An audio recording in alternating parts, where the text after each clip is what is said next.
নমস্কার বন্ধুরা, গীতা রান্নাঘরে আবার একটা নতুন পর্বে সবাইকে জানাই স্বাগত। আজ আমি বানাবো বিউলি ডালের রসবড়া।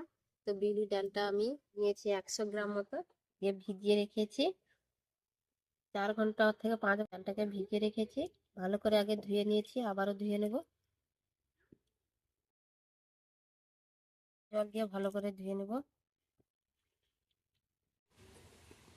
ধুয়ে নিয়েছি। এই রসবড়াগুলো কিন্তু খেতে খুবই ভালো লাগে, মুচমুচেও হয়, আবার রসালো, ভিতরে খুবই রস থাকে। এটা পেস্ট করার জন্য আমি একটা মিক্সি নিয়েছি, মিক্সিতে ভরে দেব।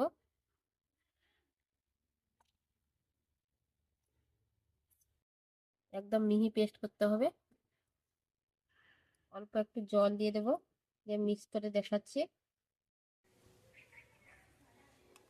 আমি মিক্সিতে ভালো করে বিউলির ডালটাকে পেস্ট করে নিয়েছি। একটা পাত্রে নিয়ে নেব।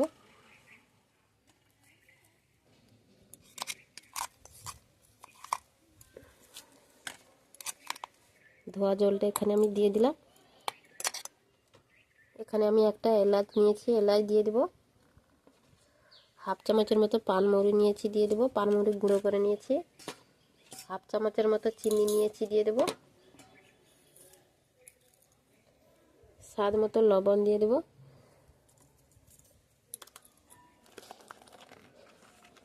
ভালো করে ফেটাতে হবে, ফেটালে রসবড়াগুলো খেতে ভালো লাগবে। এভাবে আমি 10 মিনিট মতো ফিটিয়ে নেব। ফেটাতে ফেটাতে দেখুন বন্ধুরা কতটা সাদা হয়ে গেছে। ভালো করে 10 মিনিট মতো ফিটিয়ে নিলাম। এবার আমি জলে দিয়ে দেখে নেব। একটা পাত্রে জল নিয়েছি, জলে দিয়েছি, জলে ভেসে উঠেছে, দেখুন এটা ভেসে উঠেছে। তার মানে আমার ফেটানো হয়ে গেছে। পাশে রেখে দেব। দিয়ে একটা রনির রসটা আমি তৈরি করে নেব। উনুন ধরিয়ে কড়াই বসিয়ে দিয়েছি। চিনি দিয়ে দেবো কড়াইতে। 1 বাটি চিনি দিয়ে দিলাম। 2 বাটি মাপ করে আমি জল দিয়ে দেব।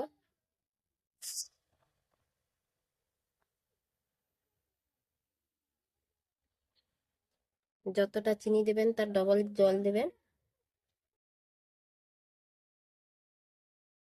এখানে আমি একটা এলাচ ফাটিয়ে নিয়েছি, দিয়ে দেব। আমি একটা পাতলা শিরা তৈরি করব, ঘন শিরা নয়। জাল দিয়ে একটা পাতলা শিরা তৈরি করে নেব।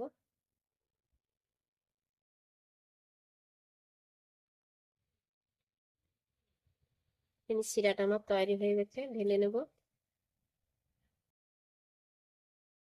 টিটটিটে ভাব এলে বুঝতে পারবেন রসটা তৈরি হয়ে গেছে। কড়াই ধুয়ে বসিয়ে দিয়েছি, আবার সাদা তেল দিয়ে দেব। সাদা তেল দিয়ে দিয়েছি, হালকা গরম করতে হবে।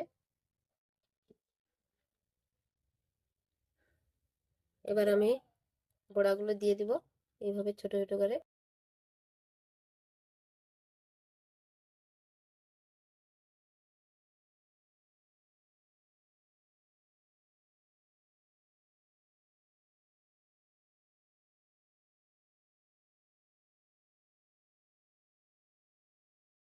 এইভাবে আমি ছোট ছোট করে সব দিয়ে দেব।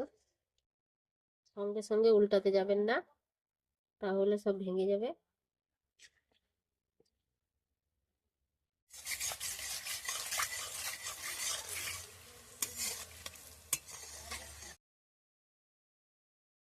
বড়াগুলো হয়ে গেছে, আর বেশি লাল করব না, বাদামি কালারে করে তুলে নেব।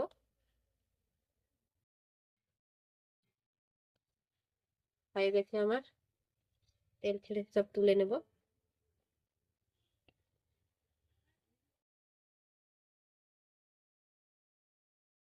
চিনি রসের মধ্যে আমি সঙ্গে সঙ্গে দিয়ে দেব। আবারও দিয়ে দেব।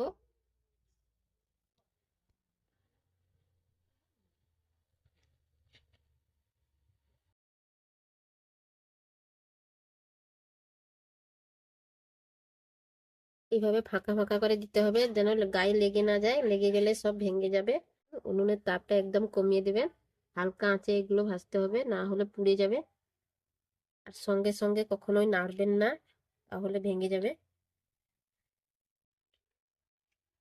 এইভাবে নেড়ে চেড়ে সব ভেজে নেবো আমি।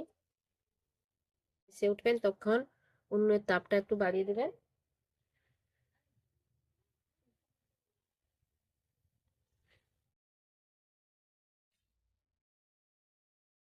হয়ে গেছে, আমি তুলে নেব। দেখুন এরকম কালার করতে হবে। আবারও আমি চিনি রসে দিয়ে দেব। আবারও আমি সবগুলো দিয়ে দিয়েছি, সব লাল হয়ে গেছে দেখুন। নেড়ে দেব। দেখুন বন্ধুরা, আমার সবগুলো ভাজা শেষ হয়ে গেল। সবগুলো বড়া আমার ভাজা হয়ে গেছে, তুলে নেব। তুলে নিয়ে এলাম, আর সবগুলো ভাজা শেষ হয়ে গেল।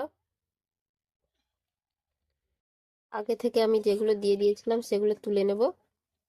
এই যে রস ঢুকে গেছে, দেখুন কতটা নরম হয়েছে। তুলে নেব এগুলো। সবগুলো আমি তুলে নিয়েছি, আবারও এগুলো দিয়ে দিব। সঙ্গে সঙ্গে রসের সব ডুবিয়ে দিতে হবে, ভালো করে রসটা ঢুকে যাবে। গরম গরম দিলে, গরম গরম রসে দিলে রসটা ঢুকে যাবে। এটা রেখে দেবো এখন 10 মিনিট মতো। 10 মিনিট পরে আমি তুলে নেব। 10 মিনিট হয়ে গেছে, দেখুন বন্ধুরা রসটা পুরো টেনে নিয়েছে, একেবারে রস টেনে নিয়েছে। আবারও তুলে নেব।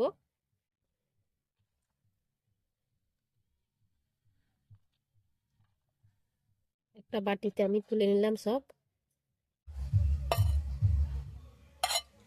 সবগুলো একটা বাটিতে তুলে নিয়েছি, দেখুন কতটা দেখতে সুন্দর হয়েছে।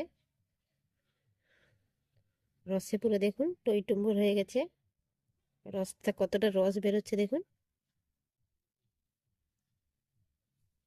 একটা আমি কেটে দেখাচ্ছি, দেখুন ভিতরে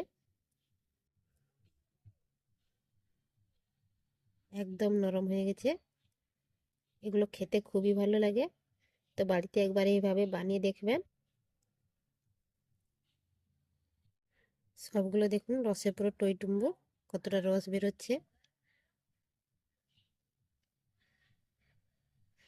তো এই বিউলির ডালের রস বড়া একবার বাড়িতে বানিয়ে দেখবেন, খেতে খুবই ভালো লাগে। আমি তো খুব সহজে কত তাড়াতাড়ি সব রস বড়াগুলো বানিয়ে ফেললাম। তো আমার এই রস বড়াটা যদি ভালো লাগে তাহলে একটা লাইক করবে, কমেন্ট করবে, আর বন্ধুদের সঙ্গে শেয়ার করবে। আর আমার চ্যানেলটাকে সাবস্ক্রাইব করে আমার পাশে থাকবে নতুন নতুন ভিডিও পাওয়ার জন্য।